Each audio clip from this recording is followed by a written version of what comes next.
ॐ नमः श्री यतिराजाय विवेकानन्दसूरये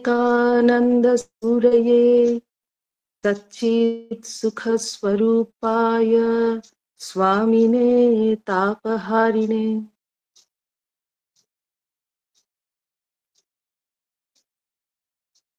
ঠাকুর মা স্বামীজিকে প্রণাম জানাই। রাত পোহালেই স্বামীজির তিথি পুজো, সেই জন্য আমরা আজকে স্বামীজির স্মরণ মনন করে ধন্য হতে এসেছি। স্বামীজি যে বার্তা দিয়ে গেছেন তার চিঠিপত্রে, বক্তৃতায়, রচনায় তা মণিমুক্তোর মতন ছড়িয়ে আছে। অজস্র কথা, অজস্র বিষয় যা আমরা নিজেদের জীবনে প্রতিফলিত করবার চেষ্টা করতে পারি। তারই মধ্য থেকে একটি দুটি কিছু অল্প কিছু কথা আমরা আজকে আলোচনা করব। তার আগে দুটি ঘটনা স্মরণ করে নিতে চাই। এটি আমি শুনেছি পূজনীয় বেলুর মঠের একজন পূজনীয় প্রাচীন সন্ন্যাসীর কাছে। তিনি তখন গোলপার্কের প্রকাশনা বিভাগে ছিলেন। সেই সময় সবার স্বামীজি বলে একটি বই, আমরা ছোটবেলা থেকেই এইসব বই পড়েছি। আমার ছোটবেলায় সেই বইয়ের দাম ছিল মাত্র 5 টাকা। পূজনীয় লোকেশ্বরানন্দজি মহারাজ সকলকে, গ্রামে গঞ্জে, যাতে প্রত্যন্ত অঞ্চলের মানুষও খুব সুলভ মূল্যে এইসব বই পেতে পারে, পড়তে পারে, অনেক সময় ফ্রি ডিস্ট্রিবিউশনও করা হতো। সেই জন্য খুব স্বল্প মূল্যে, আপনারা জানেন মঠ মিশনের বইগুলি এরকমই দাম রাখা হয়। তো সেই সবার স্বামীজি ছোট্ট বই, তার মধ্যে স্বামীজির জীবনের বিভিন্ন ঘটনা ছিল। তো সেই মহারাজকে, সে জানে না প্রকাশনা বিভাগের সঙ্গে কারা আছেন, নাম টাম কিছু জানে না। সেই ছেলেটি সুন্দরবনে থাকে, ক্লাস 7-এ পড়ে। সে চিঠি লিখছে যে এই এই বইটি আমি পেয়েছি এবং এই বইটি পড়ে আমার জীবন বদলে গেছে। সে প্রথম প্রজন্ম যে পড়াশুনো করছে, তার বাবা মা পড়তে জানেন না এবং তাদের নিজেদের কোনো জমি নেই, খেতে কাজ করেন, অন্যের খেতে কাজ করেন। তারা সেই আহ, তারা যেহেতু পড়তে জানেন না, সে পড়ে শোনায় যখন দিনের শেষে তারা কাজ করে ফেরেন। এবং সে লিখছে যে আমাদের দুঃখের সংসারে এখন প্রচুর সুখ, তাদের জীবন বদলে গেছে। সে ছোট্ট ছেলে 7-এ পড়ে, তারও জীবন বদলে গেছে, তার বাবা মায়েরও জীবন বদলে গেছে। এবং দেখুন, তারা কিন্তু ওই সবার স্বামীজি পড়ে কতটুকু স্বামীজির বার্তা তারা হৃদয়ঙ্গম করতে পেরেছে। বেশি কথা সেও বলতে জানে না, সে ওইটুকুই লিখতে পারছে। কিন্তু এই যে জীবন বদলে দেওয়া একটা প্রভাব, এইটি স্বামীজি। আরেকটি ঘটনা মহারাজ বলছিলেন, এই বই পড়েই রূপান্তরণের ঘটনা আর কি। এইটা হচ্ছে কাশ্মীরের একজন মুসলিম অধ্যাপক। তিনি ওই সেই সময় গোলপাড় থেকে এইসব বই হয়েছে, আমার ভারত অমর ভারত, এখনো এইসব বই রয়েছে। তার ইংলিশটা হয়েছিল my India, the India eternal. সেইটি পড়ে তিনি চিঠি লিখছেন যে আমার মধ্যে যেটুকু ধর্মীয় গোঁড়ামি ছিল, এই বই পড়ে সেটা চলে গেছে। এবং এই এই ভদ্রলোক খুব ভালো, মানে লেখাপড়ার জন্য 11টি তিনি ছেলেদের শিক্ষা প্রতিষ্ঠান করেছেন, মেয়েদের জন্য 5টি করেছেন। তিনি লিখছেন যে এই এই স্বামী বিবেকানন্দ, এর সম্পর্কে কি লেখছে এবং এর নিজের লেখা কি আছে, সেই সব বই যদি আমাদেরকে পাঠান তাহলে এই প্রত্যেকটি শিক্ষা প্রতিষ্ঠানে আমরা লাইব্রেরিতে একটা করে কপি রাখবো। এই যে বই, এটা আমার জীবন বদলে দিয়েছে এবং আমি যাদের যাদের পড়তে বলেছি তাদের সবার একটা উত্তরণ ঘটেছে। আমরা যে একটা মনোভাব নিয়ে বাঁচতাম, তার থেকে অনেক আমরা উদার হয়েছি, এই কথা সেই ভদ্রলোক বলছেন। তারপর গোলপাড় থেকে তাকে বলা হলো যে আপনাকে দাম দিতে হবে না, আমরা আপনাকে উপহার দিচ্ছি। তারপরে রামকৃষ্ণ মিশনের মহারাজরা কেউ এলে কাশ্মীরে আমার বাড়িতেই আতিথ্য নেবেন। তারপরে তো খুবই একটা ভালো সম্পর্ক হলো। তো আমি যেটা বলতে চাইছি, এই স্বামীজিকে কিন্তু কেউ না জেনে না পড়েই, না পড়ে ঠিক বললাম না, একটু পড়লেই তার যে আহ ভাব, তার যে অন্তরের নির্যাস, তার যে শুভ কামনা, সেটা কিন্তু লোকে বুঝতে পারে। স্বামীজি স্বয়ং বলে গিয়েছিলেন যে যতদিন পর্যন্ত না পীর সকলে উপলব্ধি করছে যে সে ব্রহ্মের সঙ্গে এক, ততদিন পর্যন্ত আমি কাজ করে চলবো। এই কাজ কিন্তু স্বামীজি সত্যিই করে চলছেন। কেমন করে, এবং অনেক সময় আমাদেরকে তো অনেক প্রত্যন্ত জায়গায় যেতে হয়, অনেকের সঙ্গে মিশতে হয়। স্বামীজিকে কিন্তু অনেকেই ভালোবাসে, আজকালকার কিশোর কিশোরীরা, তরুণেরা, তারা স্বামীজিকে জানে না, তারা পড়াশুনো করেনি, আহ পড়াশুনো করেনি মানে সুযোগও নেই তার সম্পর্কে বেশি বই পাওয়ার, বা যাই হোক, বেশি কিছু না জেনেই কিন্তু আমরা দেখি যে তারা স্বামীজিকে হৃদয় দিয়ে বসে আছে। এইরকম কিন্তু অনেকেই আছে। আগুনকে কাপড় দিয়ে চাপা যায় না, চেপে রাখা যায় না। সেই রকম বাইরের সমাজ পরিস্থিতি, অনেক সময় আমাদের মনে হয় যে স্বামীজি কোথায়, এত হতাশ লাগে, এত দুঃখ হয় পরিস্থিতি দেখে। কিন্তু ভেতরে ভেতরে স্বামীজি কিভাবে কাজ করছেন আমরা তো বুঝতে পারি না। একদিন না একদিন সেই সত্য প্রকাশিত হবে। এই যে স্বামীজির একটা সর্বাতিশায়ী প্রভাব, একটা জিনিস মনে হয় স্বামীজি অনেক কিছু বলেছেন, কিন্তু এই যে সবকিছুর মূল সুর হচ্ছে মানুষকে ভালোবাসো। তিনি নিজে ভালোবেসে দেখিয়ে গেছেন, আর তার জীবন দেখলে আমরা বুঝতে পারবো তিনি বলেছেনও সেভাবে। তিনি কত, মানে স্বামীজির জীবন ভরে একেবারে লক্ষ কোটি ঘটনা, যে কটা তার স্মৃতি কথা বেরিয়েছে তার থেকে বার করা যায়, সবই তার ভালোবাসার প্রকাশ। সবার প্রতি ভালোবাসছেন, ভালোবাসা ছাড়া তার মধ্যে আর কিছু নেই। শিমুলতলায় একবার ছিলেন, তখন বরানগর মঠে তারা আছেন, স্বামীজির শরীরটা খারাপ হয়ে গেছে, বায়ু পরিবর্তন দরকার। তখন তো বেশি টাকা পয়সা নেই, তো গুরু ভাইরা কি করলেন, একটু সবার কাছে, ভক্তদের কাছে ভিক্ষা টিক্ষা করে একটু টাকা জোগাড় করে স্বামীজিকে শিমুলতলা পাঠালেন। তো সেখানকার জলবায়ু ভালো, স্বামীজির ভালো হবে। সেখানে স্বামীজি একদিন খেতে বসেছেন, দেখছেন যে দরজায় বেশ কয়েকজন ভিখারি এসে জমা হয়েছে। আর তারা কি চায়, তারা একটু ফ্যান খেতে চায়, ভাতও চায় না, ফ্যান চায়। এতই খারাপ অবস্থা সেখানকার। স্বামীজি তো সঙ্গে সঙ্গে তার যা খাবার সেটা দিয়ে দিলেন, এবং তারপরে তাদের এই যে কষ্ট, স্বামীজি বুঝতে পারলেন যে রোজ রোজ আমি ওদের খুন নিবৃত্তি করতে পারবো না, এটা অসম্ভব, এত মানুষ বুভুক্ষু। স্বামীজি সেখানে থাকতে পারলেন না, ফিরে এলেন সেখান থেকে। একবার কলকাতায় কোথাও যাচ্ছেন, তখন তো ট্রাম হয়ে গেছে, ট্রামে করে কোথাও যাবেন, ঠিক একানা ভাড়া, ওই একানাই তিনি নিয়ে বেরিয়েছেন। একটি ভিখারি টাকা চাইলো যখন তিনি ট্রামে উঠতে যাচ্ছেন, ওই একানাটাই ছিল, একানাটাই তিনি দিয়ে দিলেন, এবং বাকি সমস্ত পথটা হেঁটে গেলেন। এই যে স্বামীজি, তিনি যখন মানুষকে উপদেশ দিচ্ছেন, সেটা কিন্তু উপদেশের মতন নয়, তিনি অন্যের কথা বলছেন, এবং এই যে অন্যের জন্য করার কথা আমরা দেখলে আশ্চর্য হয়ে যাই। আমাদের এই কালকেই একটি নতুন বই বেরোনোর কথা, স্বামীজির তিথি পুজোর দিন। আপনারা তড়িৎ কুমার বন্দ্যোপাধ্যায়ের নাম নিশ্চয়ই শুনে থাকবেন, উনি বহু বছর ধরে ঠাকুরমা স্বামীজির ওপর গবেষণা করছেন। উনি স্বামীজির সঙ্গে যে মেয়েরা সংস্পর্শে এসেছেন, কোনো না কোনো ভাবে তার সান্নিধ্য পেয়েছেন, তাদের কথা বহু বছর ধরে গবেষণা করে বিভিন্ন পত্রপত্রিকায় বার করছিলেন, সেটা এখন আমাদের মঠ থেকে বই হয়ে বেরোচ্ছে। পূর্ণপদ পরশে তার নাম। তো সেই বইয়ের কাজ করতে গিয়ে মানে সত্যি মনে হচ্ছে যেন একেবারে আপ্লুত হয়ে গেলাম।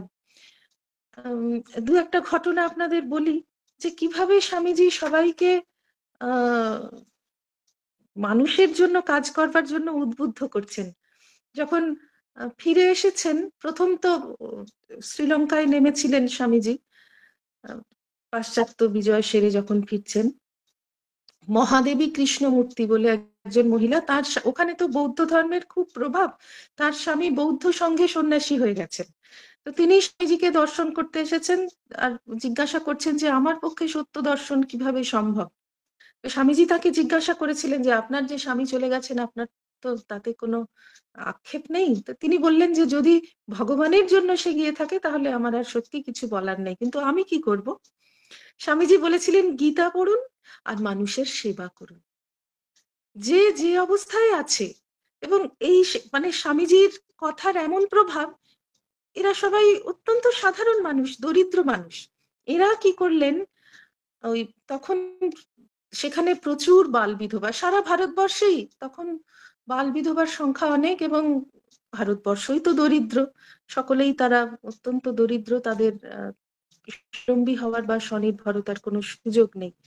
তাদেরকে তিনি গীতা পাঠ করে শোনাতেন এবং নানা রকম উদ্যোগ করলেন তাদের নিয়ে। স্বামীজি বুদ্ধি দিয়েছিলেন, যেমন পরে সিস্টারকে বলেছিলেন যেখানে তুমি আচার, চাটনি, বেনারসি কাপড় দিয়ে গাউন এইসব তৈরি করতে পারো, আমি আমেরিকায় এগুলো পাঠানোর ব্যবস্থা করব।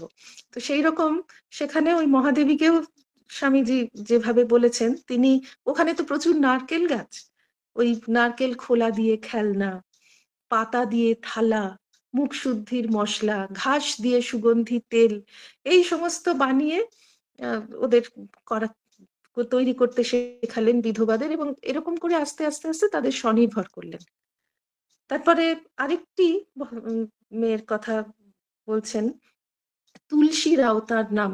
স্বামীজি যখন ফিরেছিলেন এই কলকাতায় যেমন, সেরকম ওখানে মাদ্রাসেও কিন্তু সবাই স্বামীজির, রামনাদের রাজা তো নিজেই স্বামীজির গাড়ির ঘোড়া খুলে রথ টেনেছিলেন, আরো সবাই টানতেন।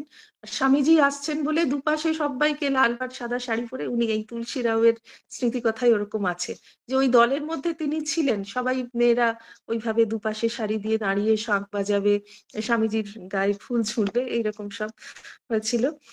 তো প্রদীপ দিয়ে যেমন ভগবানকে করে, স্বামীজিকে ওরা তেমনি করেছে।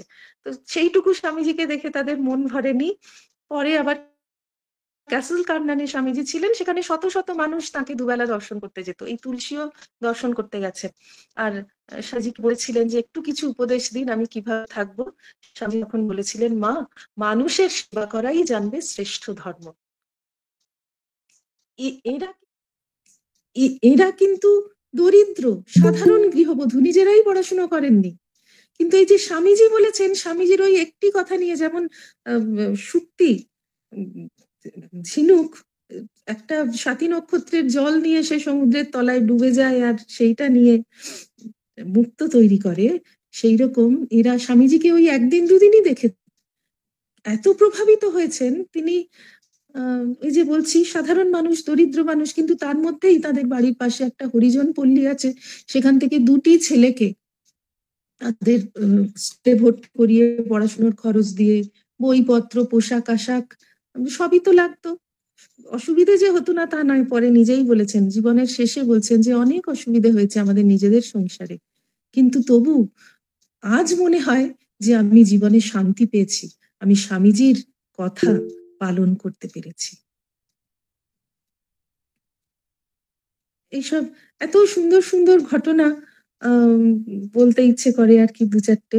স্বামীজি যখন, তখনও বিদেশে যাননি, প্রথমবার যখন ম্যাড্রাসে এসেছিলেন, তখন ওই মন্মথনাথ ভট্টাচার্য বলে তার পূর্ব পরিচিত একজন ছিলেন, কলকাতায় পরিচয় হয়েছিল, তারপর উনি ম্যাড্রাসের গভর্নমেন্টে একটা বড় কাজ করতেন। তো সেই তাদের বাড়িতে থাকতেন, ওখানে তো মানুষ মাছ টাছ খায় না, কিন্তু স্বামীজি মাছ খান, ওরা জানে। এই জন্য স্বামীজির জন্য ওরা বিজয়ম বলে একটি জেলের মেয়ে, তাকে বলে রেখেছিল যে রোজ তুমি মাছ ধরে দিয়ে যাবে, ওই সমুদ্রের ধারে নুলিয়াদের পল্লীতে সে থাকে, সে রোজ এসে স্বামীজিকে মাছ দিয়ে যায়। তারপর একদিন খুব অসুস্থ, বেলা গড়িয়ে গেছে, সে আসেনি। এই মন্মথ বাবুর স্ত্রী তো খুব দুশ্চিন্তা করছেন, রাগ করছেন, স্বামীজিকে কি খেতে দেবো। তো অন্য নিরামিষ তরকারি সব করে সেদিন খেতে দিলেন। তারপর অনেক বেলায় সে এসে মাছ দিয়ে বললো যে আমার ছেলেটির খুব অসুখ, আমি সময়ে আসতে পারিনি। এরা তো আর মাছ নিলেন না, রাগ করলেন তার উপর। স্বামীজি কিন্তু বিকেল বেলা হাঁটতে হাঁটতে গিয়ে সমুদ্র সৈকতে তার ছেলেটিকে দেখে এসেছেন, এবং তারপরে ফিরে এসে মন্মথ বাবুকে বলছেন যে আপনি ওই ছেলেটিকে হাসপাতালে ভর্তি করুন, তা না হলে ও বাঁচবে না, খুব অসুস্থ। বাড়ির লোকেরা সবাই শুনে তখন চমকে গেছে। এবং সত্যি সত্যি সেই ছেলে 3 মাস হসপিটালে ভর্তি ছিল। খুব কঠিন কিছু তার অসুখ হয়েছিল, তার একটা চোখ নাকি কি একটা আমি মনে করতে পারছি না, নষ্ট হয়ে যায়। তো সেই ছেলে আবার কিন্তু যেহেতু স্বামীজির আশীর্বাদে সে জীবন পেয়েছে, ও বড় হয়ে স্বামীজির ভীষণ ভক্ত হয়েছে। সে আবার মাছের বড় আড়তদার হয়েছে। তারপরে সে কি করলো, স্বামীজির প্রভাব কিভাবে কাজ করে দেখুন। এই ছেলের নাম পদ্মনাভন। সে বলছে যে আমি নিজে লেখাপড়া জানি না, খুব কষ্ট করে মানুষ হয়েছেন, বাবা ছিলেন না, মা কোনো মতে মাছ ধরে সংসার চালাতেন, সেই জন্য উনি পড়াশুনো শিখতে পারেননি। কিন্তু বলছেন যে আমি নিজে লেখাপড়া জানি না, কিন্তু আমার ভেতর থেকে কে যেন আমায় তাড়িয়ে বেড়াচ্ছে, যাতে এই জেলে বাচ্চাদের জন্য আমি কিছু করতে পারি। কি করব কি করব, স্বামীজির ছবির দিকে তাকিয়ে থেকে থেকে আমার মনে হলো যে এই বাচ্চাদের জন্য আমি একটা স্কুল করতে পারি। এবং সত্যিই তিনি করেছিলেন। এই হচ্ছে স্বামীজির আশীর্বাদ। এইরকম কত মানুষকে উম যেখানে যেখানে স্বামীজি গেছেন, আমাদের কেন ইন্টারেস্টিং লাগে, আমরা স্বামীজির জীবনীতে এটা দেখছি যে স্বামীজি ম্যাড্রাসে যখন আছেন ক্যাসল কার্নানে আছেন, স্বামীজি যখন শরীর সারাতে দার্জিলিং এ যাচ্ছেন তখন মহেন্দ্রনাথ ব্যানার্জিদের বাড়িতে আছেন। এই স্মৃতির আলোয় স্বামীজি এই সব জায়গায় ওই ওদের স্মৃতি কথা আছে পুরুষদের, তাদের বাড়ির মহিলারা স্বামীজিকে কি করে পেলেন, এইটা তড়িৎবাবু বার করেছেন। এবং খুব ইন্টারেস্টিং, এই মহেন্দ্র ব্যানার্জির স্ত্রী কাশীশ্বরী দেবী, তাকে স্বামীজি এমন মা বলে ভালোবেসে তাকে প্রভাবিত করেছেন যে কাছাকাছি যত জেলে যত বস্তি আছে, দার্জিলিং এ তো কি আছে, মানে চাষবাস করবারও সেরকম কিছু নেই। আহ, সেখানে বস্তিতে যে মানুষেরা থাকে খুবই তাদের খারাপ অবস্থা, না চিকিৎসা, না স্বাস্থ্য, না শিক্ষা, কিছুই নেই, খাবার দাবারও কিছু নেই। তাদের শিশুদের জন্য দুধের ব্যবস্থা, তাদের বৃদ্ধ বৃদ্ধাদের যা দরকার, চিকিৎসা লাগবে, শীতের পোশাক লাগবে, এই কাশীশ্বরী দেবী তাঁর পুত্রবধূরা সবাই এই সমস্ত সেবা করতেন। এর বাড়িতে একজন মহিলা কাজ করতেন, তার স্বামী মারা গেছেন, এই মহিলাও যখন মারা গেছেন তার ছোট মেয়ে তো 10-11 বছর বয়স হবে, তাকে কাশীশ্বরী দেবী নিজের কাছে রেখে পড়াশোনা শেখালেন, নার্সিং পড়ালেন, এবং সেখানে হসপিটালে, সেই লক্ষ্মী রাই তার নাম, সে কাজ শিখে হসপিটালে কাজ করতে লাগলো। সে নার্সিং করে যেটুকু আয় করে সেটা ওই বস্তিদের বাচ্চাদের জন্য, বা কোথায় ওখানে তো ডাক্তারও অত বেশি নেই, যখন মায়েদের সন্তান হবে তাদেরও খুব কষ্ট, এই এই লক্ষ্মীরাই বিনা পয়সায় সব জায়গায় ঘুরে ঘুরে কার কি দরকার, কার চিকিৎসা দরকার, কার পথ্য দরকার, এই ব্যবস্থা করতো। কি না, এই ছোটবেলায় ওই যখন ছোট ছিল স্বামীজি তখন এসে ওই দার্জিলিং এ ছিলেন, ও স্বামীজির জামা কাপড় কাচতো, সারা জীবন অবিবাহিত থেকেছে স্বামীজির আদর্শে, এবং শেষ বয়সে ওই স্বামীজিকে নিয়ে, এই স্বামীজির কথাই সবসময় মুখে তার। এইরকম অত্যন্ত সাধারণ মানুষ, অত্যন্ত অভিজাত মহিলা, কেউ রানী, আহ কেউ জমিদার, এরা প্রত্যেকে কিভাবে যে প্রভাবিত হয়েছেন এবং সারা জীবনটা দিয়ে কিন্তু তারা দেখিয়ে গেছেন। কোথায় স্বামীজি ছিলেন, পুনায় জয়পুরে কোন এক পার্সি ফ্যামিলি, তাদের বাড়িতে মেয়েরা স্বামীজির মুখে এই সমস্ত গান শুনে শুনে শিখে রেখেছে, এবং বৃদ্ধ বয়স পর্যন্ত তারা সেই সমস্ত গান খাতায় লিখে রেখেছে, গাইছে, কণ্ঠস্থ তাদের এই সব গান। খুব ইন্টারেস্টিং। তো স্বামীজির যে এই প্রভাব, এই অদ্ভুত একটা প্রভাব, তার প্রধান কারণ যে তিনি মানুষকে দেখলে এত ভালোবাসতেন, সবাই তাকে আপন ভাবতো। সে একটি স্মৃতি কথায় দেখলাম যে ওই ভদ্রমহিলা বিদেশিনী, তিনি বলছেন যে আমি কাইজারকেও হ্যান্ডশেক করেছি, স্বামীজির সঙ্গেও করেছি, কিন্তু কাইজারের কাছে গিয়ে আমার মনে হয়েছিল যে উনি কি বিশাল আর আমি কি ছোট্ট, আমি যে একটা ছোট্ট সত্তা, আমি তার কাছে কিছুই নই, এই ব্যাপারটা কাইজারের কাছে গিয়ে অনুভূতি হয়েছিল। এবং স্বামীজির কাছে গিয়ে সকলেরই মনে হতো যে আমিও তার মতন বড়। পরে পরে কত স্মৃতিকথা এখনো আমরা পড়ি যে সবাই লিখছে যে তার কাছে গিয়ে আমরা একেবারে বন্ধুর মতন কথা বলতাম, মনে হতো না যে আলাদা কেউ, চলে এলে মনে হতো যে ওরে বাবা কার কাছে গিয়েছিলাম। এই স্বামীজির মধ্যে যে ভালোবাসা, এই ভালোবাসাটা, এই যে সবাইকে সেবা করো, মানুষকে সেবা করো, এই বার্তাটা তার কোত্থেকে এসেছে, না শিবজ্ঞানে জীব সেবা। মানুষ কিন্তু সবাই সমান, আমি যার সেবা করছি সে আর আমরা সবাই স্বরূপত ভগবান। গম্ভীরানন্দজি এই বিষয়টার প্রতি আমাদের দৃষ্টি আকর্ষণ করেছেন। তিনি একটা জায়গায় বলছেন যে এতদিন যে কর্মযোগ ছিল সেটা একটা তখন যুগের উপযোগী করে ভগবান শ্রীকৃষ্ণ সেরকমই বলেছিলেন, ইয়াত কারোষি ইয়াদশনাসি, তুমি যাই কাজ করো আমাকে অর্পণ করো। অর্থাৎ এই কর্মযোগের মধ্যে এমন একটা ব্যাপার, ভগবান একটা আলাদা জিনিস, তিনি একটা আলাদা এন্টিটি নিয়ে আছেন, আমি কাজ করছি ভগবানের জন্য, মানে আমারও একটা আলাদা সত্তা আছে, আমার একটা অভিমান আছে যে আমি কাজ করছি, কাজটাও একটা আলাদা। কিন্তু স্বামীজির যে নতুন কর্মযোগ এটা কিন্তু একটা আলাদা মাত্রা নিয়ে এসেছে। এই যে মানুষকে সেবা করো, মানুষের কি বলবো, এই প্রথম দক্ষিণ ভারতে এসে স্বামীজি যে লেকচার দিতে আরম্ভ করেছেন, যেটা নিয়ে আমাদের ভারতী বিবেকানন্দ বই lectures from Colombo to Almora, সেখানে স্বামীজি কিন্তু মূল কথা যেটা বলছেন সেটা হচ্ছে সকল উপাসনার সার শুদ্ধ চিত্ত হওয়া আর অপরের কল্যাণ সাধন করা। এই অপরের কল্যাণটা মানে বাইরে থেকে দেখে মনে হয় যে মানে আমরা অন্যের কল্যাণ করছি, কিন্তু আসলে আমরা ভগবানের জন্যই কাজ করছি। বাইরে থেকে দেখে মনে হচ্ছে আমরা স্কুল করছি, কলেজ করছি, পত্রিকার কাজ করছি, আমরা যেন মানুষের সেবা করছি, সেই জন্য বলতেও হয় ওইভাবে ভাষাটা, কিন্তু আসলে আমরা ভগবানেরই সেবা করছি, আমরা সেটা জানি, মানে ভগবান ভেবেই আমরা কাজ করতে চেষ্টা করছি। আপনারাও ভক্তেরাও তাই করছেন, মানুষের জন্য যাই করছেন এটা কিন্তু মানুষ বলে কিছু নয়, ভগবানই। শিব জ্ঞানে জীব সেবা, এই যে যুগ ধর্ম স্বামীজির নতুন বার্তা, আগে জীব সেবার আগে হচ্ছে শিব জ্ঞান, সবাই ভগবান, তবেই তুমি সেবা করবে। এই জন্যই গম্ভীরানন্দজির যে দৃষ্টিভঙ্গি, এই স্বামীজির নতুন দৃষ্টিভঙ্গিটা উনি নির্দেশ করছেন, সেটা হচ্ছে যে স্বামীজির এই কাজের মধ্যে কিন্তু ভগবান আলাদা, আমি আলাদা, যার জন্য কাজ করছি সে আলাদা, এবং আরেকটা আলাদা ফল হলো সেটা আমি ভগবানের পায়ে অর্পণ করলাম, এই ব্যাপারটাই নেই। সবাই সমান, আমি কাজ করছি মানুষের জন্য নয়, আমি কাজ করছি ভগবানের জন্য। এইটি আমাদের বোধ করতে হবে।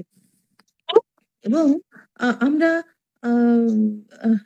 কি বলবো, এই সমস্ত জগৎটাকে এইভাবে কিন্তু ভগবানময় করে দেখবার চেষ্টা করা যায়। এটা তো আমরা ঠাকুরের জীবনে, মায়ের জীবনে, সকলের ক্ষেত্রেই তাই দেখছি। ঠাকুরমা স্বামীজি তো আলাদা কিছু নন, একই তত্ত্ব, যেটা ঠাকুর তত্ত্বের আকারে দিয়ে গেলেন, সূত্রের আকারে দিয়ে গেলেন, স্বামীজি সেটার ব্যাখ্যা করেছেন, বিশেষ করে আমরা কর্মযোগের মধ্যে তার পত্রাবলিতে দেখতে পাই। আর এই ব্যাখ্যাটা জীবন দিয়ে দেখিয়ে গেছেন শ্রী শ্রীমা। সেই জন্য এদের তিনজনের জীবনেই আমরা একই রকম, একই তত্ত্বের প্রতিফলন একইভাবে দেখতে পাচ্ছি। যেমন একজন ভক্ত একবার ঠাকুরকে বলেছিলেন যে আমি যখন ধ্যান করতে বসি আমার ভগবানের দিকে মন যায় না। ঠাকুর বলছেন তুমি কাকে মনে করো, কার কথা তোমার মনে আসে না? আমার একটি ভাইপো আছে, তারই মুখ আমার সবসময় মনে আসে। তখন ঠাকুর বলছেন যে বেশ তো, তাকেই তুমি গোপাল বলে মনে করো। এবং আমরা পড়ি যে এই যে গোপাল ভাবে মানুষকে তিনি দেখতে আরম্ভ করলেন, সেইটাই তার থেকেই কিন্তু তিনি মানে ভাব সমাধি পর্যন্ত হয়েছিল তার। আগে কি ছিল, ভগবান একটা আলাদা জিনিস, আমি একটা আলাদা জিনিস, আর এই ভাইপো সে একটা আলাদা। ভাইপোকে তো ছেড়ে থাকা যাচ্ছে না, তাহলে ভাইপোর মধ্যেই আমরা ভগবানকে যদি আরোপ করি, আরোপ মানে সত্যি সে ভগবান, আমি বুঝতে পারছি না, সেটা আমার ফল্ট, সেই জন্য আমাকে আরোপ করতে হচ্ছে প্রথমে। এই আরোপটা থেকেই আস্তে আস্তে সেটা সত্যি হয়ে যায়। যেমন আমাদের মোক্ষপ্রাণা মাতাজির একটা খুব সুন্দর চিঠি আছে, তাতে তিনি বলছেন, তুমি কল্পনা করো তুমি যে ঠাকুরকে খেতে দিচ্ছ, আসন পাতলে একটা থালায় তুমি মিষ্টি দিলে, ফল দিলে, তুমি কল্পনা করছো যে ঠাকুর এসেছেন, বসেছেন, খাচ্ছেন, তুমি দেখতে পাচ্ছ না ঠাকুর, কিন্তু তোমার যদি আন্তরিকতা থাকে ঠাকুর সত্যিই এসেছেন, বসেছেন, খাচ্ছেন, তুমি দেখতে পাচ্ছ না, তুমি কল্পনা করো। কিন্তু এই কল্পনা থেকেই, আজকের কল্পনা কালকে কিন্তু সত্যি হয়ে যাবে। তার মানে কি, আমাদের যে আমরা প্রত্যেক মুহূর্তে যা ভাবি সেটা তো আমাদের মনের মধ্যে একটা ছাপ ফেলে যায়, সেটাই সংস্কার হয়। আমি যত একটা শুভ চিন্তা করতে থাকবো সেইটা আমার মনের মধ্যে দৃঢ় হতে থাকবে। আমার পুরনো যে খারাপ সংস্কারগুলো সেটা মানে তলায়, অনেক তলায়, স্তরের পর স্তর চাপা পড়ে যাবে। এছাড়া আর খারাপ সংস্কারকে জয় করবার কোনো উপায় নেই। সংস্কারকে জ্বালিয়ে দেওয়া যায় না তুলোর মতন। ও আছে, তাকে ভালো সংস্কার দিয়ে আমাকে চাপা দিতে হবে। এত ভালো করতে হবে যে ওই ভালোটাই আমার সবসময় মনে পড়ে। মনে করুন, আহ, আপনার যখন দীক্ষা হয়নি তখন কি করতেন? উম, সকালবেলা উঠে হয়তো আপনার কটা ফুলের গাছ আছে, আপনি দেখছেন কটা ফুল ফুল ফুটলো, কেউ নিয়ে গেল কিনা। উম, এই একটা, যখন থেকে আপনার দীক্ষা হলো তখন থেকে আপনার আর কোনো দিকে মন নেই। আপনি সকালে উঠে পরিষ্কার জামা কাপড় পরে জব করছেন। তাহলে এই যে মনে করুন 10 বছর জব করছেন, আপনার মনের মধ্যে ওই আগের আগের জন্মে কি করেছেন, বা আপনার হয়তো 40 বছর বয়সে দীক্ষা হয়েছে, 40 বছর বয়স পর্যন্ত আপনি কি করেছেন সেইটা তো আপনার পরের সংস্কারটা ওই সকালে উঠেই জব করতে হবে। এই সংস্কারটা দিয়ে আগের সংস্কারগুলোকে আপনি চাপা দিলেন। এখন 10 বছর পরে আপনার ওইটা না করলে আর হবেই না, আপনি ভাববেন কি যেন একটা হয়নি। তো এই এই যে নতুন সংস্কার দিয়ে, ভালো শুভ সংস্কার দিয়ে খারাপ সংস্কারকে চাপা দেওয়া, এতেই এই যে মোক্ষপ্রাণা মাতাজির যে কথাটা নিয়ে বলতে চাইছি, এই এই কল্পনাটা মানে শুভ সংস্কার, এইটা হতে হতে হতে হতে আমার খারাপ সংস্কারটা চলে যাবে। এবং এইটা, ও আচ্ছা আচ্ছা, আমি বলছি যে আপনাদেরকে বলেই দিই ঘটনাটা, খুব ইন্টারেস্টিং। ওইটা নিয়ে আরম্ভ করলাম তো, যে ঠাকুর বলেছিলেন যে ওই ভালো শুভ চিন্তা করতে করতে আমাদের ইন্দ্রিয়গুলো এত সূক্ষ্ম শুদ্ধ হয়ে যায় যে আহ মানে সত্যি ভগবান আছেন সেটা ওরা দর্শন করতে পারে। তো আমাদের মন্দিরে আমাদের 1 বছর 1 বছর করে সব মাতাজিরা পুজো করেন। তো অনেক বছর আগের কথা বলছি, একজন মাতাজি ওই জন্মাষ্টমীর দিন না ঠাকুরকে যখন পুজো করা হয়, সন্ধেবেলা মানে ঠিক গোপাল যেমন খান ক্ষীর সর ননি ছানা মাখন মিছরি এইসব দিয়ে উম, ভজনের পর গর্ভমন্দিরে ঠাকুরকে ভোগ দেওয়া হয়। তো সেই রকম 1 বছর ভোগ দেওয়া হচ্ছে, তো ওই মাতাজি ভোগ নিবেদন করতে বসে দেখছেন ঠাকুরের ছবি থেকে ওই ছোট্ট গোপাল বেশ নড়ে চড়ে বেদি থেকে লাফিয়ে নামলো। আর সে খাবার যত না খাচ্ছে সব ফেলছে, ছড়াচ্ছে, মেঝেতে এরম ঘষছে, যা খুশি করেছে, সারা গর্ভমন্দির নোংরা করেছে।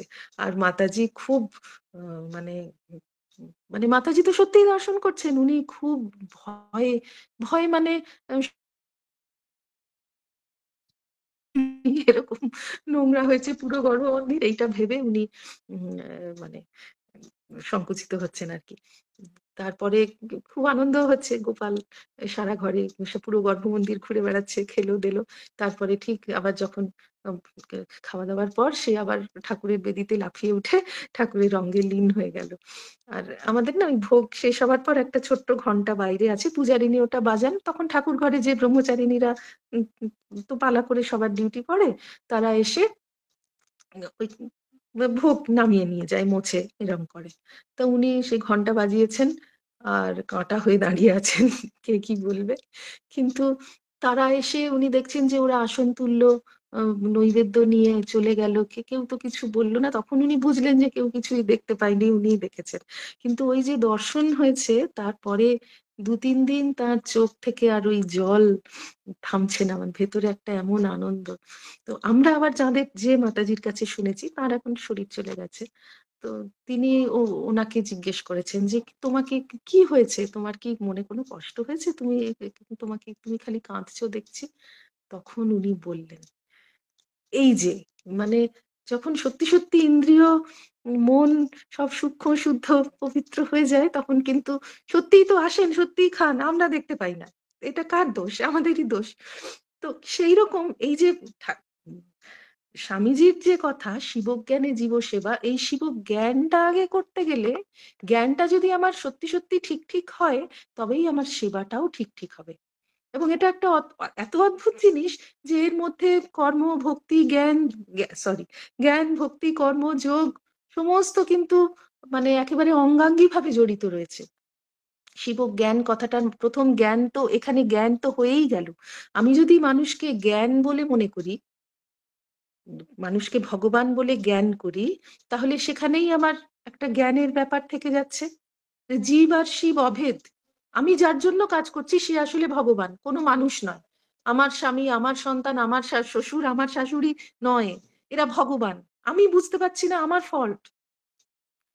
এরা ভগবান, আমি ঠকবো কেন? আমাকে তো কাজ করতেই হবে।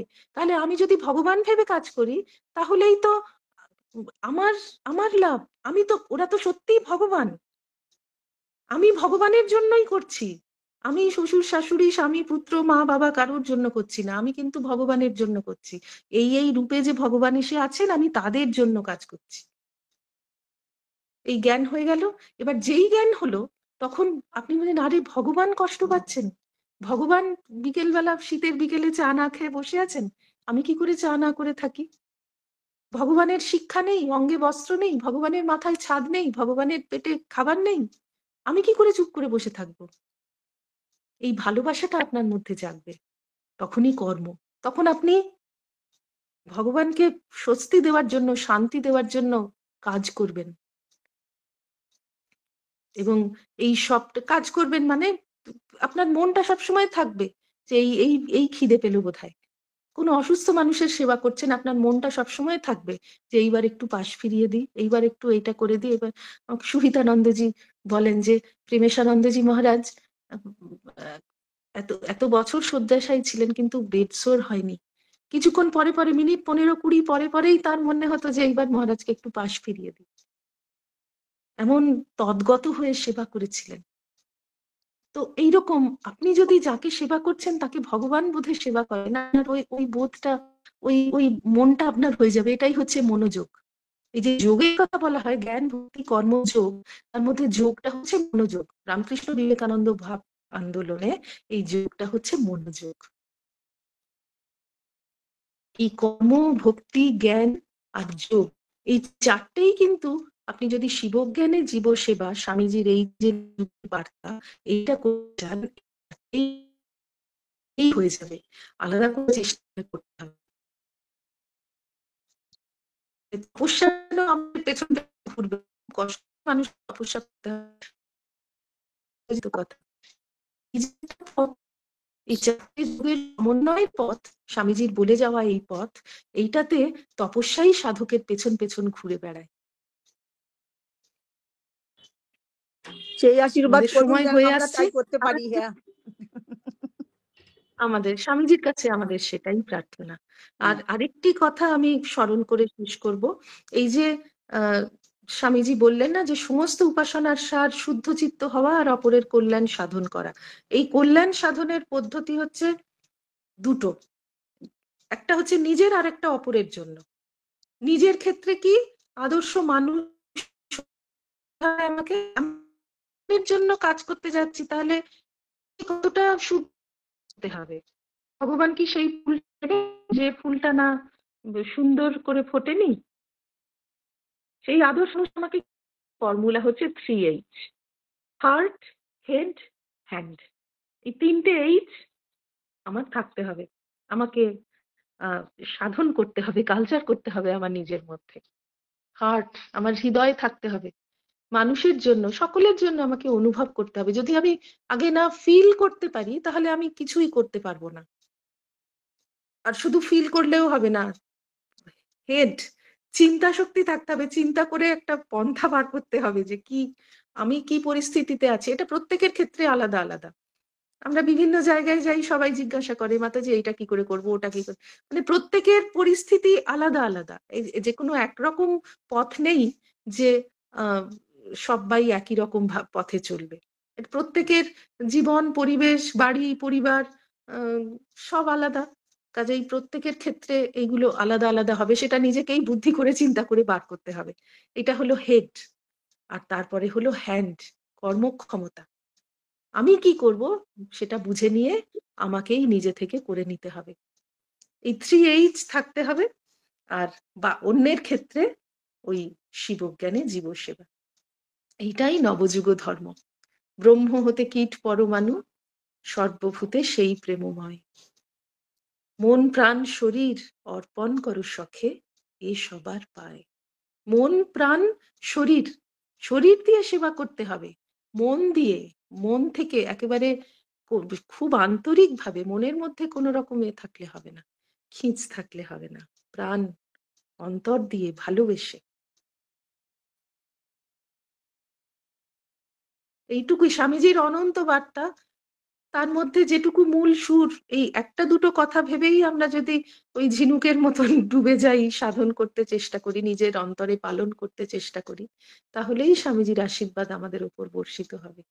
কালকে শুভ দিন, স্বামীজি আমাদের সকলকে আশীর্বাদ করবেন।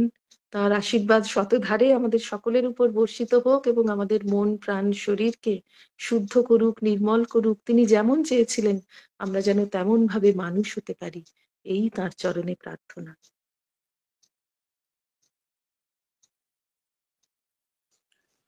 প্রণাম নেবেন মাতাজি, খুব ভালো লাগলো।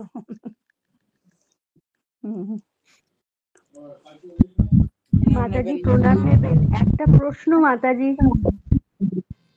হ্যাঁ, বলুন। মাতাজি, আপনি যে বললেন সংসারে প্রত্যেকটা মানুষকে ভগবান রূপে সেবা করা, সে স্বামী হোক, সন্তান হোক, মা হোক, বাবা হোক, সবাইকে ঠাকুর মানে ভগবান ভেবে সেবা করা। মাতাজি, আমি বলতে চাইছি এই সংসারে তো অনেক স্বার্থপর ব্যক্তিও তো রয়েছে, তাদেরকে আমরা কিভাবে মানে দেখবো, যে বুঝি যে তারা স্বার্থপরতা করছে আমাদের সাথে, তো মাতাজি তাদেরকেও কি আমরা ওই দেবতা জ্ঞানেই সেবা করব? হ্যাঁ, আমাদের দিক থেকে আমরা ঠিক থাকবো। এবার মানে সে আমার যা নিজের করছে, দিক থেকে আমি ঠিক থাকবো। আমার কাছে তো তারা ভগবান। তাদের ব্যবহারিক বাহ্যিক রূপটা এরকম বটে, হয়তো সে খুব ঝগড়া করে, কিছু করে। আমার দিক থেকে আমি তাদের যেটুকু করার করব, তাদের কোনো ক্ষতি করব না, ভগবানের চরণে তাদের কল্যাণ কামনা করব, এইটা আমার দিক থেকে। আচ্ছা, মানে আমার দিক থেকে আমি ঠিক থাকবো। আমার হ্যাঁ, দিক থেকে আমি ভাববো যে ওকে ওকে আমি যাকেই আমি সেবা করছি সেই আমার আমার কেউ নয়, মানে ওর ভগবান রূপে আমি সেবা ভগবান করছি। ভগবানই আছে। ভগবানই এসেছে, কি আছে লোকের চোখে এইটা ধরা পড়ছে। সেই জন্য আমি চেষ্টা করব যে ওই সেই মহাত্মা কবির দাসের একটা এরকম ঘটনা আছে না, যে একজন তাকে খুব নিন্দে করতো, সে মারা গেছে, তো তিনি আবার খুব দুঃখ করছেন যে এই শো মারা গেল। তার যারা ভক্তরা ছিল তাদের ভালোই তো হয়েছে, ও আপনাকে এত সব সময় নিন্দে করতো।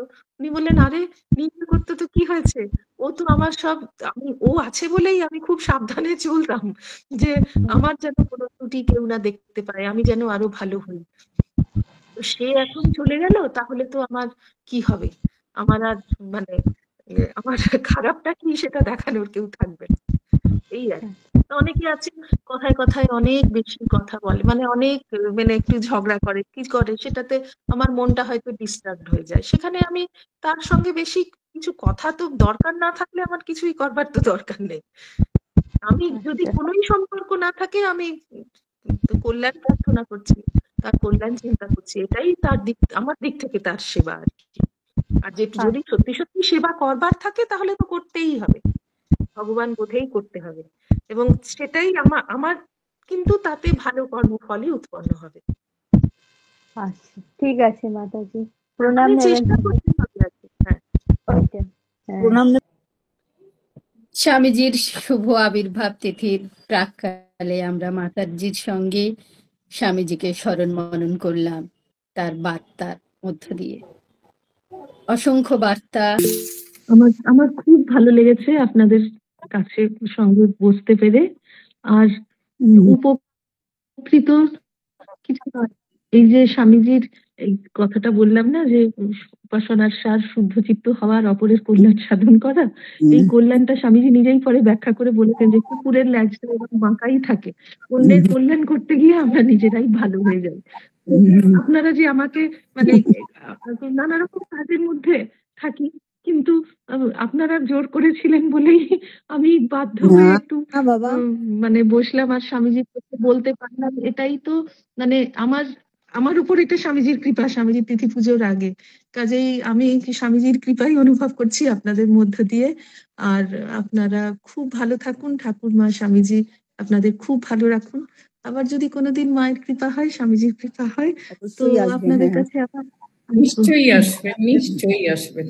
আমরা ধন্য, প্রণাম মাতাজি। সার্বিকভাবে আমরা ধন্য। আমরা আচ্ছা, ধন্য এবং প্রণাম মাতাজি। তনিমা আচার্য, জয় মা, জয় মা। তনিমা ভারতী সরকার হাত হ্যাঁ তুলেছেন। হ্যাঁ মাতাজি, আমি জলপাইগুড়ির থেকে বলছি। আমি ব্যক্তিগত কিছু কথা জানার জন্যই আপনাকে বলছি। অ্যাকচুয়ালি আমি কয়েক মাস, বলবো না, আমি 1 বছর ধরে একটা অশান্তির মধ্যে ভুগছি। অশান্তি বলতে, আমি ঈশ্বর বিশ্বাসী, আমি নিয়ম মাফিক যে পুজো আর্চা করা, সকালে উঠে ঠাকুরের নাম, ঠাকুরকে খেতে দেওয়া, এই সব আমি ইদানিং এত ব্যস্ততায় আছি, আমি এই সমস্ত কিছুই করতে পারছি না। আমার বাবা সিকেডির পেশেন্ট, খুব খারাপ কন্ডিশন। আমার ছেলে সামনেই মাধ্যমিক পরীক্ষা দেবে, এবং আমি নিজেও একটা ছোট মোটো কাজ করি। কাজে নিয়ম মাফিক আমি কিছুই করতে পারছি না, এই জন্য আমার মন অশান্তিতে ভরে আছে।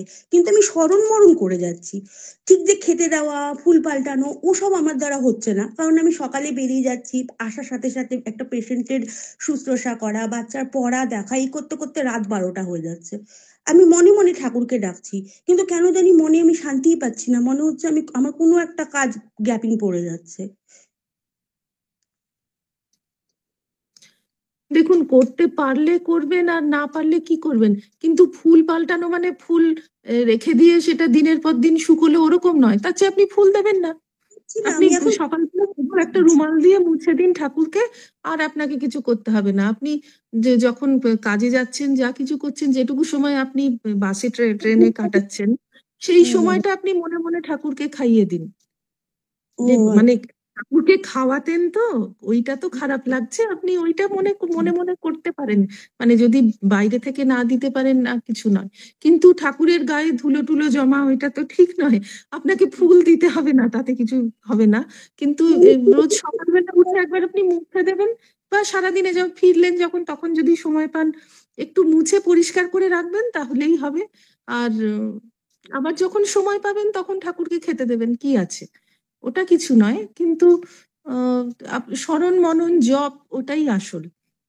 আমাদের হ্যাঁ, আমি সমস্ত ডাকছি আমাদের আর কি সব প্রেসিডেন্ট মহারাজরা, প্রেসিডেন্ট মাতাজিরা, তারা কিন্তু জপের কোয়ান্টিটির থেকেও কোয়ালিটির ওপর জোর দেন। এমন আপনি 108ই জপ করুন, তার বেশি না করতে পারলে, কিন্তু সেইটুকুই আপনি সমস্ত আন্তরিকতা নিয়ে, সমস্ত মানে আপনার যত কষ্ট আছে মনের মধ্যে, আপনি ঠাকুরকে বলে যে, ঠাকুর, আমার এত দুর্ভাগ্য যে আমি এর বেশি পারছি না। ওই 108 জপটাই আপনি একেবারে মন প্রাণ দিয়ে করুন, ঠাকুরকে প্রার্থনা করে যে, এর বেশি আমি পারছি না ঠাকুর, আমি আপাতত এর বেশি পারছি না। আপনার মানে মনের কষ্টটা ঠাকুর বুঝবেন। কিন্তু যেটুকু আপনি যদি দীক্ষা নিয়ে থাকেন, ওইটুকু জব আপনাকে করতেই হবে, যে কোনো সময়। মানে সকালবেলা দিন শুরু করবার আগে হলে সবচেয়ে ভালো, সেইটা করেই একটা সামান্যতম করতে আর কতটুকু সময় লাগে? যে সবই কাজ করা যাচ্ছে দিনের মধ্যে, আর ওটাই বাদ পড়ে গেল, সেটা নয়। আপনাকে ফুল জল খাবার দিতে হবে না, কিন্তু ঠাকুরকে একটু মুছে, আর আপনার নিজের যে স্মরণ মনন জপ, সেটা তো স্মরণ মনন সারাদিনে যেমন করছেন, জপ মনে মনে সারাদিনে যা করছেন করছেন, কিন্তু গুরু যেমন বলে দিয়েছেন, ওই দিন শুরুর আগে ওইটুকুনি আপনাকে করে নিতে হবে। ওইটুকুই মানে পারি, কিছু করার সময় পাই না। ওই 5-10 মিনিট যাই লাগুক, ওইটুকু হলে পরে যখন আপনার সময় থাকবে, তখন আপনি আবার ভালো করে করবেন। ধন্যবাদ। আমার এটা নিয়ে খুব অশান্তি ছিল। হ্যাঁ, না অশান্তি কিছু। দেখুন, আপনি যদি ঠাকুরমা স্বামীজিকে সঙ্গে নিয়ে সবসময় থাকেন, তাদের ভালোবাসা আপনি অনুভব করেন, তাদেরকে আপনি নিজের বাবা মা বলে মনে করেন, তাহলে আপনার অশান্তি আসবে না। তারা তো দেখছেন যে মেয়েটা আমার কিরকম পরিস্থিতিতে আছে। আবার যখন তোমরা আমাকে সময় দেবে, আবার আমি তোমাদের প্রাণ ভরে ডাকবো। সত্যিই আপনি ডাকবেন যখন আপনি সময় পাবেন। এমনি তো সবসময় মনে ঠাকুরমা স্বামীজি থাকেই, অন্তরের ভিতরেই আছেন ওনারা, কিন্তু ও যে খেতে দিতে পারছি না, এটা সবসময় জব করতে চেষ্টা করুন। কোনোদিন রোজ পারলেন না, কোনো একদিন বাড়ি ফেরবার সময় অফিস থেকে একটা কিছু, একটু মিষ্টি কিনে নিয়ে এলেন, একটা কিছু, অনেকদিন তোমাকে কিছু দিইনি ঠাকুর, আজ এইটা নাও। একটু গরম গরম রসগোল্লা তৈরি হচ্ছে রাস্তায় দেখলেন, নিয়ে চলে এলেন। একটু চপ দেখলেন গরম গরম ভাজছে, নিয়ে এসে দিলেন। তোমাকে তো আমি রোজ কিছু দিতে পারি না, এটা তুমি খাও আজকে। ধন্যবাদ, খুব সুন্দর করে কিন্তু বললেন। আপনার মা, ঠাকুর মা তো আপনার, তো তাদের সঙ্গে ওরকম নেই আমি দিতে পারলাম না, আপনি না পারলে না পারবেন, কিন্তু তাদেরকে মানে আপনার আন্তরিকতাটুকু যেন ঠিক থাকে, ঠাকুর মন দেখেন। ধন্যবাদ। মাগো যখন তখন যে কোনো কাপড়ই খুবই চাপানো যায়? মন ভরে যায়। হ্যাঁ, হ্যাঁ, যাবে না কেন? হ্যাঁ, ভগবানের নাম যে কোনো না সময় আমরা সব সময় জপ না করা না যায়। আমি কিন্তু গুরু হয়তো যেমন যে বলে কোনো দিয়েছে, আমি হয়তো মানে খাওয়া কাপড়ে মঙ্গলই গেছি যে কোনো কোথাও, অবস্থায়- হ্যাঁ, সেই কাপড়ে আমি আনতে পারি জিনিস, মানে খাওয়া কাপড় পরে কি হয়তো করতে আছি, হবে? সেই কাপড়ে আমি জিনিস এনে ঠাকুরকে পুজো দিতে পারি? না আপনি বললেন না রাস্তায় দেখতে পাচ্ছেন একটা চপ কিনে নিলেন হয়তো দুটো, সেটাই আমি বলছি যে হ্যাঁ, খাওয়া কাপড় হয়তো রাস্তার আমার। কাপড়, হ্যাঁ হ্যাঁ, রাস্তার কাপড় তো মানেই তো খারাপ কাপড়। কে যে হসপিটাল থেকে আসছে, কে শ্মশান থেকে আসছে, তো সবার সঙ্গেই তো আপনি ধাক্কাধাক্কি করে আসছেন। সেটাই রাস্তার সেটাই কাপড় তো বলছি। ওরকমই হলো, কিন্তু গঙ্গা জলে সব শুদ্ধ। আপনি বাড়িতে এসে গঙ্গা ছিটিয়ে বলবেন, রাস্তার কাপড়টা তো ছাড়বেন, এই কাপড়টা যখন ছাড়বেন তখন ভালো কাপড় পরে ঠাকুরকে দিলেন। ঠিক আছে মা, ঠিক আছে মা, যতটা ধন্যবাদ। সম্ভব ঠাকুরের কাজটা যতটা সম্ভব শুদ্ধভাবে করাটাই। হুম, ঠিক আছে মা, শান্তি হলো মনটা শুনে। নিবেদনটা মাতাজি, নিবেদনটা শুদ্ধ কাপড়ে দিতে হয়, নিবেদন করতে হয় শুদ্ধভাবে। হ্যাঁ, এটা শুদ্ধভাবে রাস্তাঘাটে তো দিলে, আমার অনেক কিছুই অশুদ্ধ থাকবে, হ্যাঁ সেটা তো বড় কথা। হ্যাঁ হ্যাঁ, আমি বাড়িতে এসে সেটাই নিবেদনটা করব শুদ্ধ কাপড়ে, হ্যাঁ হ্যাঁ হ্যাঁ আর ঠিক গঙ্গা আছে। জল ছিটিয়ে নেব। হ্যাঁ। জয় মা, জয় আর বাই চান্স যদি সেটাও না করতে পারলেন, হয়তো দেখুন ঠাকুরকে আপনি নিয়ম কানুন যত বাড়াবেন তত বাড়বে। এমন আপনি সিংহাসনে হয়তো কাপড় টাপড় পেতে রেখেছেন ঠাকুরের, সেইটা আপনি তো শুদ্ধভাবেই ভোরবেলা উঠে কাপড় ছেড়েই তো সেটা করলেন, মানে করতে হয় আর কি। সেটা করলেই ভালো। সব সময় রাস্তার কাপড়, খাওয়া কাপড়ে ঠাকুরকে একটা না ধরতে পারলেই ভালো। যতটা আপনি শুদ্ধতা রক্ষা করতে পারবেন না ততটা। সেটা হাত এবার দেবো না, আমি এবার সেটা মনে বলি না, করুন আমি বলছি হ্যাঁ, না সবসময় মনে করুন সেটা সম্ভব হলো না, এবার এসেই আপনাকে হয়তো দেখলেন অতিথি এসেছে, তাকে একটু চা করে দিতে হবে, এই করতে হবে, সেই করতে, তখন আপনি ওই ঠাকুরকে সিংহাসন ছুতে হবে কেন, আপনি গঙ্গা জল ছিটিয়ে এমনি হাতে ধরে ঠাকুরকে নিবেদন করে খাইয়ে দিলেন, ঠাকুরের খাওয়া হয়ে গেল, এইবার সেটা এনে আপনি সবাইকে প্রসাদ দিলেন, যা করলেন, এটা তো করাই যায়। ঠিক আছে মা। আপনি সবটাই আপনার মাতাজি মনে হয় মনই- মনের ওপরে, হ্যাঁ, আপনার মনই আপনাকে, আপনি সবটাই নিজেই মনে বুঝতে হয় মনের পারবেন ওপরে। যে কি করব আর কি করব না, সেটাই। সেটা আপনি নিজেই বুঝতে পারবেন। বলছেন না যে মনই গুরু, হ্যাঁ। আপনি, হ্যাঁ, দিদি ভাইয়ের, আশা করি দিদি ভাইয়ের কঠিন সমস্যার সমাধান হয়ে গেল, এত সুন্দর করে মা বুঝিয়ে দিলেন। আমরা প্রতি মুহূর্তে মানে সমৃদ্ধ হচ্ছি আর এগোনোর রাস্তা পাচ্ছি। এখন ঠাকুর মা স্বামীজির চরণে সঙ্গীত নিবেদন করব। আপনি কিছু বলবেন? না, বললাম মন শান্ত কোনো হয়ে প্রশ্ন গেল। আছে দিদি, দাদা আমার ভাই? প্রশ্ন, হ্যাঁ, একদম মনোহর, ঠিক আছে। এখন ঠাকুরমা স্বামীজির শ্রীচরণে ও মাতাজির সম্মুখে সঙ্গীত নিবেদন করবেন আমাদের এই সংঘের এক দিদি ভাই তুহিনা পুতুতুণ্ড। প্রণাম মা, খুব ভালো লাগলো আজকে শুনে। আর মনের যা যা এদিক ওদিক ছিল, চিন্তা বা কথা, প্রশ্ন, সবকিছু সমাধান হয়ে গেল। খুব ভালো লাগলো। আপনি আবার আসবেন। আর কালকের শুভ দিন, তার আগে আপনার কথা শুনতে পারলাম। এখন একটু আপনাকে এবং ঠাকুর মা স্বামীজিকে একটু গান শোনাবো, সেটাও আমার পরম সৌভাগ্য। আর ঠাকুর মা স্বামীজির চরণে প্রণাম জানিয়ে কল্যাণী মাতৃ মিশনের বড় বাবা যিনি সর্বেশ্বরানন্দ পুরী মহারাজ, তার লেখা একটি গান স্বামীজির নিবেদন করছি।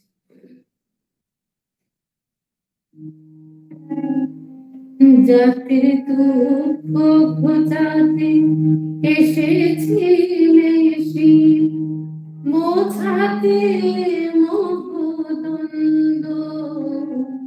জাতির দুঃখ খোঁজাতে এসেছিলে মোছাতে মোহদ্বন্দ্ব আজকে তোমার নাম জানাই বিশ্ব বিবেকানন্দ স্বামীজি বিবেকানন্দ জাতির দুঃখ খোঁজাতে এসেছিলে মোছাতে মোহদ্বন্দ্ব আজকে তোমার নাম জানাই বিশ্ব বিবেকানন্দ স্বামীজি বিবেকানন্দ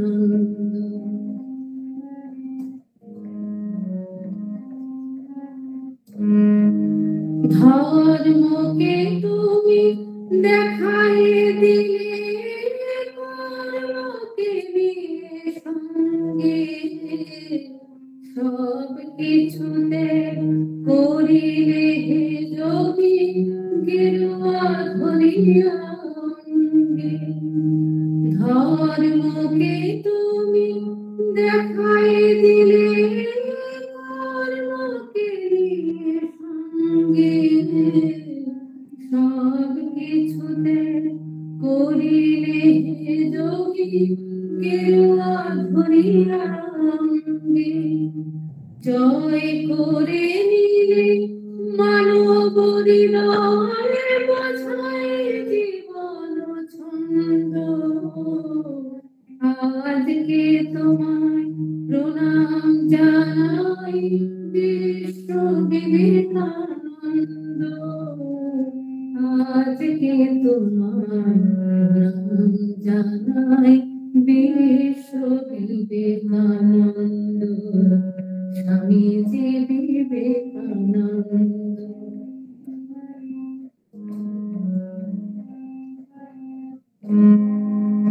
ভালোবাসা শুধু জাগার লক্ষ ভগবান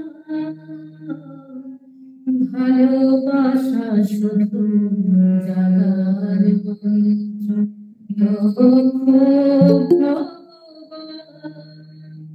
জাগালে জীবে শিব স্বরূপে দিয়ে গেলে সেই মান লক্ষ ভগবান সেবাই জগতে শ্রেষ্ঠ ধর্ম জীবনে দেখালে তাই সেবাই নিষ্ঠা ত্যাগ সত্য ছাড়া ধর্ম নাই সেবাই জগতে শ্রেষ্ঠ ধর্ম জীবনে দেখালে তাই সেবাই নিষ্ঠা ত্যাগ সত্য ছাড়া ধর্ম নাই আসিয়া জাগালে বোঝালে ভালো মাতা শৃঙ্খলে আজকে তোমার প্রণাম জানাই বিশ্ব বিবেকানন্দ আজকে তোমার প্রণাম জানাই বিশ্ব বিবেকানন্দ স্বামীজি বিবেকানন্দ জাতির দুঃখ খোঁজাতে এসেছিলে মোছাতে মোহদ্বন্দ্ব আজকে তোমার নাম জানাই বিশ্ব বিবেকানন্দ স্বামীজি বিবেকানন্দ